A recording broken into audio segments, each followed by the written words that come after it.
நாகை மாவட்டம் கோடியக்கரை பகுதியில் கரை ஒதுங்கியது மெத்தபட்டமைன் என்பது உறுதியாகி இருக்கிறது. இலங்கைக்கு கடத்திச் செல்லும் போது கடலில் விழுந்ததா என்பது குறித்து விசாரணை நடைபெற்று வருகிறது. 3 கோடி மதிப்பிலான மெத்தபட்டமைன் போதைப் பொருள் கடலில் விழுந்தது எப்படி என்பது குறித்தும் விசாரணை நடைபெற்றுக் கொண்டிருக்கிறது. கூடுதல் விவரங்களோடு பக்கிரிதாஸ் நம்மோடு இணைந்திருக்கிறார். பக்கிரிதாஸ், விசாரணை எந்த அளவில் நடைபெற்றுக் கொண்டிருக்கிறது? குற்றவாளியை நெருங்கிட்டாங்களா காவல்துறையினர்?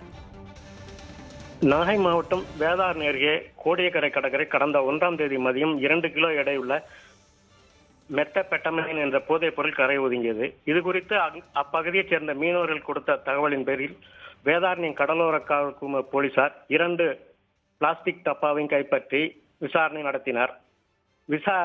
வெள்ளை நிறத்தில் துகள் போல இருந்த அந்த பொருளை கைப்பற்றி உயர் அதிகாரிகளின் உத்தரவின் பேரில் போலீசார் சென்னையில் உள்ள தடய அறிவியல் ஆய்வகத்திற்கு அனுப்பி வைத்தனர். ஆய்வில் கோடியக்கரை கடற்கரையில் கைப்பற்றப்பட்ட பொருள் மெத்தபெட்டமைன் என்ற போதைப் பொருள் என்பது உறுதி செய்யப்பட்டது. கைப்பற்றப்பட்ட இந்த மெத்தபெட்டமைன் என்ற போதைப் பொருளின் மதிப்பு சுமார் 3 கோடி என கூறப்படுகிறது.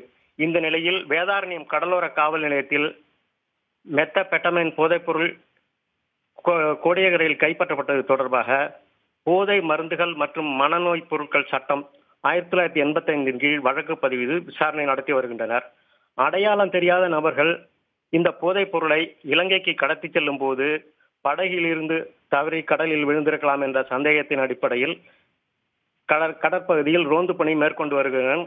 குற்றவாளிகளை தேடும் பணி தீவிரப்படுத்தப்பட்டுள்ளது.